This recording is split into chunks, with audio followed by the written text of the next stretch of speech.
Viena no būtiskākajām lietām ir tas, kas gāja visām vienalga, vai tā ir laba, vai tās ir tās, labās skolas, ja, vai tām, kurām vajadzētu vairāk tā palīdzība. Visām skolām ir viena liela problēma, kas ir jārisina, un kur tas stāsts būtu par to, ka mērķu kaskadēšana, teiksim, spēja izvirzīt mērķus, datot balstītus mērķus, jo patiesībā tas, ko mēs arī redzējām, ļoti daudzām skolām mērķi ir balstīti, uzzīmēti vienkārši no zila gaisa. Ja.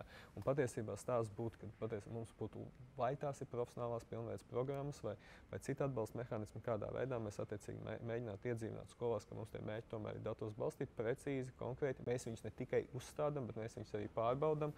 Tie būtu tādi, tas pie kā būtu diezgan smagi jāstrādā, lai īstenībā mēs vērstu to lietu jau uzreiz par labu diezgan īsā laikā.